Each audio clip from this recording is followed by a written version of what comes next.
Well, some of us need 30 or 60 or 90 minutes of television time to make our occasional points, and some of us write columns, and Terry Mosher does it with a thin line or two and manages to get his point across.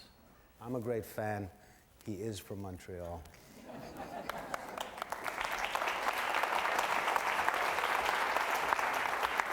Thanks, Margaret. Thanks very much. It's really something, huh? I'm a Mac guy. I asked the Aspers if they'd buy me one. They said only if I'd be nice to Jean Chrétien.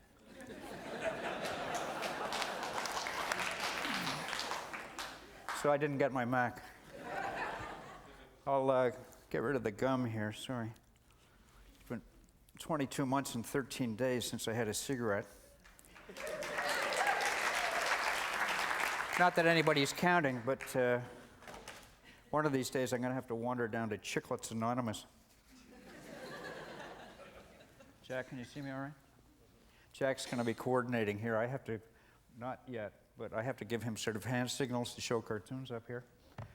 Actually, speaking of hands, let's have a show of hands. How many people read an editorial page of a newspaper?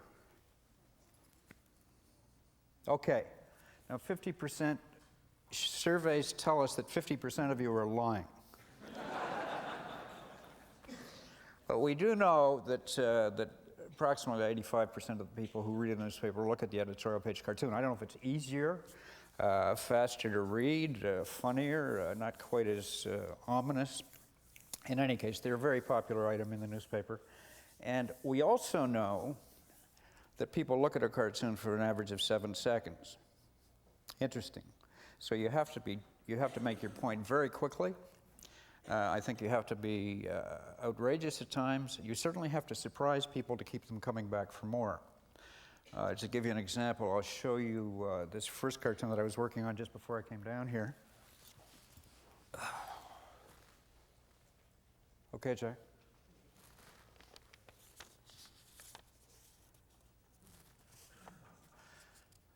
There's often a 1-2. It's Michael Jackson as Catholic priest. Anyway.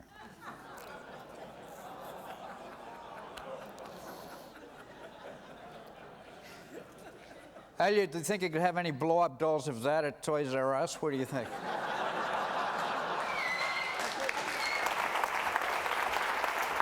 We also, I think as cartoonists, we get together. I'm going to a big cartoon convention in Washington next weekend.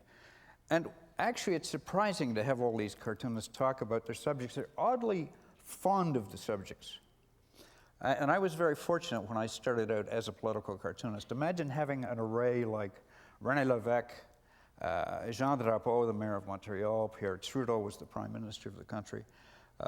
This next cartoon I'm going to show you was when René Lévesque, appeared the day after René Lévesque was elected premier, and he's saying, okay, everybody take a Valium. And everybody did, you know, and we all survived.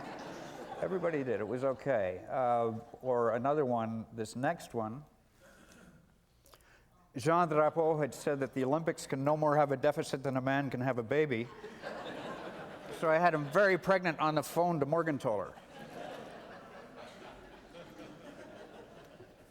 But also starting out on the interplay between these wonderful characters, crafty interplay. The PQ, the Parti Québécois, was terrified of Drapeau. He was a very powerful man, unlike today where the mayor of Montreal is not that powerful. But back then he was very powerful, and they were terrified of him. And he would sort of, although he was a Federalist, he would sort of make crafty moves in sort of approval of the PQ.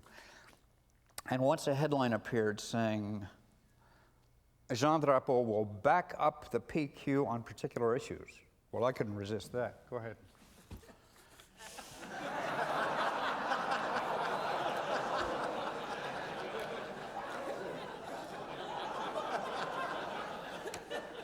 I didn't think this cartoon would be printed, but here's a cartoon that can change things. I drew it because I had to draw it. I mean, I just thought, well, and back in those days, a copy went on the publisher's desk and the editor's desk and the editorial page editor's desk. And so I went home, presuming it wouldn't be printed. Lo and behold, I opened it up the next morning, it's in the paper. I really didn't know they were all out of town.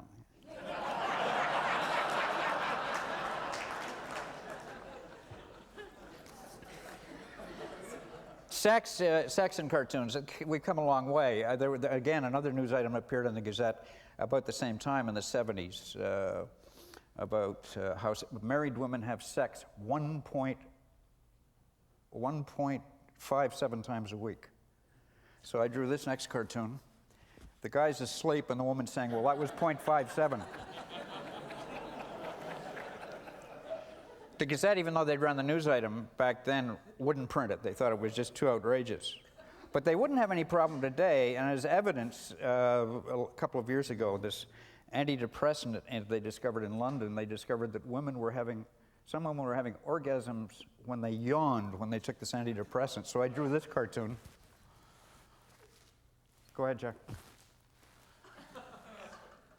The doctor's saying to the woman, so either you're really happy to see me, or you want your prescription refilled. But I think it's probably, I mean, it's a funny cartoon and that sort of thing, but I think it's probably the more we discuss things. I think it's AIDS and all of these other things that suddenly were out there and we could talk about. I remember an editor years ago saying to me, you can never use a condom in a cartoon again. Now there's no problem. So that the more we discuss these things, the more mature we are, the more we can laugh and poke fun at these things. And I think it's an ideal test of a society. I'll talk more about that as we go along. Mind you, I'm in Quebec, and it's a wonderful place. I mean, it's ironic that the toughest job in Canada is trying to be a separatist premier of Quebec, you know. And I've had a whole bunch of them recently. This next guy, go ahead, just won't go away, you know. The thing that won't go away, Jacques Perra's a wonderful guy. Every time he opened his mouth, a wonderful cartoon. This next guy, unfortunately, is Bernie Laundrie, the incredible shrinking man. And there's something wrong with Jean Charest. He doesn't have it. He doesn't have the burning eyes of a Lucien Bouchard. He's too nice a guy for Quebec. There's something wrong. In this cartoon, I've drawn him as, go ahead. Barney. He hasn't got it. Nice guy, really nice guy, but. And on a quiet day, these days, you know, if there's nothing going on politically with infotainment and all this stuff, this next cartoon was when Céline and René Angelil renewed their vows in Las Vegas, you know, with the camel and everything. It was just, people love this stuff. When you change, I think I'd mentioned the business of surprising. Come in with something different. Come in with a different style. When your mayor here, Mel Lastman, had all the moose going, I came down to Toronto a couple of times and I see these moose all over the place. I thought, geez, I've got to do something with this. So on a quiet day, go ahead, I drew Margaret Atwood as moose. Greg Gatenby, who runs the Harbourfront, saw this cartoon and he said, Terry, you better get out of town.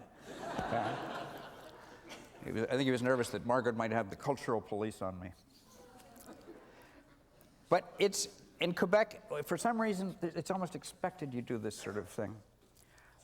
We had a wonderful, wonderful minister in charge of language by the name of Louise Baudouin. And I began drawing Louise as a dominatrix. Go ahead. And it clicked. It was a fit, because she was very overbearing in her presentation. Would tell people what they had to do. And it's also, the English love this stuff. I get faxes and email, do it again, do it again. But let's not forget, it's a classic English fantasy to be dominated. So it always kind of like a fit. It's great. And of course, she was in charge with these language police who all the Anglos imagined looked something like this. You know, showing up at their door asking for papers or something. See what fun this can be, this stuff. This next one is another one of Louise, where she got righteously indignant about them using French at the Charles de Gaulle airport at Paris. And she was right about this. I mean, she should not be using English, sorry. And so here I have her flying into, because no matter what she said, I would draw a cartoon on it. And down at La Presse, they would have bets at the editorial board, like, is he going to draw this one? Is he going to draw? It was wonderful. It caught on. It's a cultural thing. And when Louise retired, they had a ceremony where she pretended to pass over the whips and chains to the new minister. Great. She got it. The coin dropped. She got it. She got the understood she was being too overbearing. At first, she was very upset about it, but she got it. So the cartoons were effective. Now, Louise Baudouin, the concept of dominatrix was not the first one I had. If you look at that face, no, back. That face, it's a wonderful, I even thought of the concept of Planet of the Apes. You know, you're deliberate about this sort of thing. Because she has this wonderful sort of very attractive but almost simian kind of face. But then I pulled back on that because I thought I don't want Quebecers to think somehow I'm portraying them all as apes. I had no difficulty in doing that with the Reform Party, who gave us the best cartoon op of the last 3 years. Go ahead. Stockwell Day. I mean, I could not believe how wonderful this guy is. Just terrific. And it got to the point, you know, it was always water, Niagara Falls, and I always drew him sinking, and the next one, it got to the point, but you know who it is, just the top knot, you know,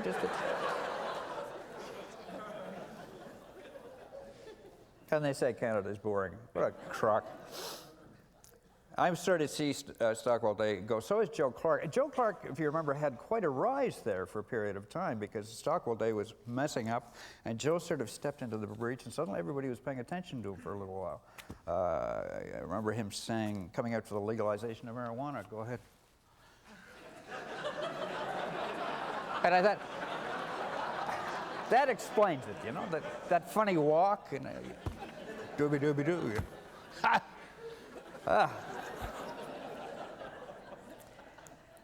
But Joe did a good job. He was the guy, while Stockwell Day was out doing whatever he was doing, it was him who pitbulled Chrétien on Shawinigan in the House and did a very effective job. This next cartoon, he made Chrétien so angry to take off, of course, on the demonstrator. But I'm sorry to say, I think, go ahead, Joe is toast, right? Finally.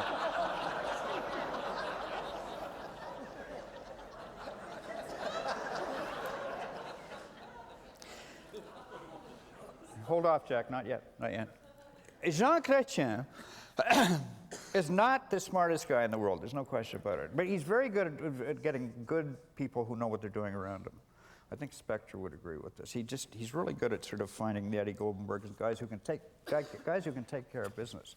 But every once in a while, he gets caught out of his element. You remember when he went to Jerusalem and he couldn't figure out which was East Jerusalem, West Jerusalem, North Jerusalem. It was just a constant week of screw-ups, constant.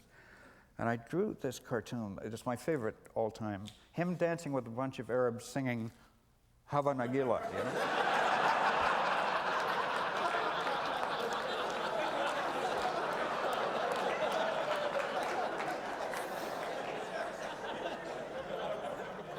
A good cartoon should make you a little uncomfortable because you can almost imagine it happening. We have collective things as Canadians that we share, and it's a wonderful country to be a cartoonist. We've produced some magnificent cartoonists over the years. Duncan McPherson here in Toronto was the king. He was a wonderful guy. But there's things that you draw sometimes that just everybody can relate to. February. We all know about February, right? February. You get up and the goddamn car won't start. Go ahead. You know, you go out there and you just attach the... I mean, that happened. February, I tumbled down my stairs and the car wouldn't start, and that's where the cartoons come from. They often come from stubbing your toe or listening to somebody talk about something or somebody doing something. That's where they come from. You just got to kind of pay attention. Last February, by the way, Bill Clinton came to Montreal, and I got a phone call from the organizers, and they said, "Terry, do you think it could be a little nice?" I said, "Well, what?" They said, "Look, Bill Clinton's coming to town. He's raising $1 million for children's. Do you think I could do kind of a nice cartoon of him?" I said, "Well," and I kind of like Clinton. I like Clinton, you know. He's sure his dick got him in trouble, but I like the guy. So I did, and I'm quite pleased with this. Actually, he has this now hanging on his office wall. Go ahead. It's, you know, why Montreal in February, Mr. President? Why not July when we've got the Jazz Festival and that sort of thing? And he loved the cartoon. But truth be known, this next one is the one I'd rather have given him. Go ahead.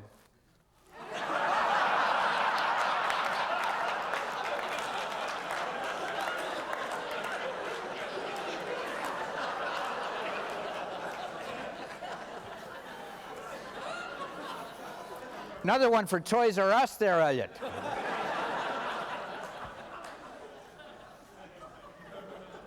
Bush initially seemed like quite a washout. Go ahead. Here he is, as sort of the illegitimate son of Dan Quayle, you know what. But then, now hold on. Humor is when we have to confront the ominous. It's interesting where laughter came from a nervous habit in early mankind. It was just sort of a nervous reaction to danger. It's sort of a clearing of the throat. And that's where they feel laughter came from. We're the only species on the earth that laughs. And often it's a cover-up or at least a dealing with the ominous and the threatening. But sometimes you've got to wait for a bit. And I'm going to walk you through this to close. This next one, September the 11th. Now, this is the cartoon I drew on the day of September. Like all of you, I was appalled. I didn't know what to do. It's actually a pretty straightforward cartoon. Most of the cartoonists in North America did the same thing. Because what do you do? The Statue of Liberty, you feel threatened. It was just a terrible day for all of us. And you're a bit of a populist, so you have to go with and then the next day's cartoon, again, very strong, not funny at all, but very highly symbolic, September the 11th, the two towers and that sort of thing. But you're not going for a funny one here, but you have to wait. But it starts to happen. Then Bush screwed up there. You remember the long litany of thanking people, but he forgot to thank Canada? Then the next day his writers got and he scrambled, right? And he said, oh, Canadians are our brothers. And I imagine Canadians, go ahead. So Bush apology calls Canadian brothers. Next day, Canadian feminist indignant apology. I can imagine Maud Barlow getting up there. Wonderful place. We're so civilized and we're so, and we can laugh at ourselves like so many places can. Again, when you know everybody was getting on board and Chrétien said, we're going to fight with our American allies shoulder to shoulder. Go ahead.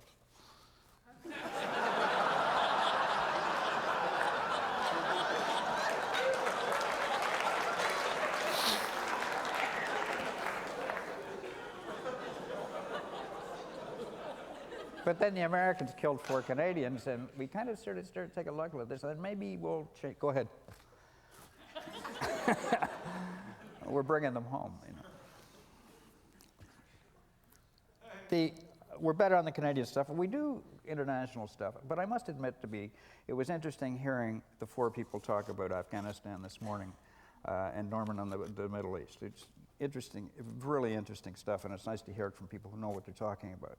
But I react to this stuff badly, I must admit. I find these sort of archaic religious arguments at a distance just appalling and just confusing in the world we live in. I mean, and as a cartoonist, I think I should be able to reflect that for people as opposed to giving some sort of earnest analysis. This is my favorite cartoon of the last year, this next one. A headline we rarely see. Agnostic slaughter atheists, you know? Good old agnostic. I'm gonna, hold on, Jack. Not yet.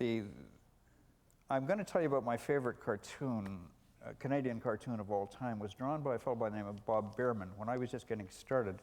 And Richard Nixon was president of the United States, and everybody was having a lot of fun caricaturing Nixon with exaggeration, the jowls and the nose and that sort of thing. And in Victoria, at the time of the Times Colonist, where he worked, a very conservative place, the rumor was spread that Bob Bierman was deliberately drawing Nixon and his nose to look like a penis. He wasn't, you know, he was just exaggerating his nose. But anyway, the editor called him in and he said, Bob, if you do that again, I'm going to fire you. And he went home and he thought about this, and he began doing a slow burn, thinking about this. He said, God damn, I wasn't doing that, and all these guys exaggerate everywhere. Why me? He phoned the local underground paper and said, look, I've got this cartoon idea. I can't sign it, but will you print it? They said, we'll run it full page right on front. He said, I know my editors will see it. So he drew a guy in a doctor's office, and the doctor's saying, you're right, it does look like Nixon's nose.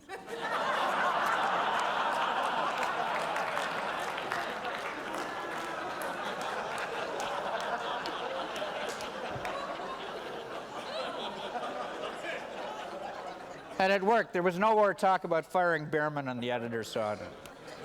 Thank you very much.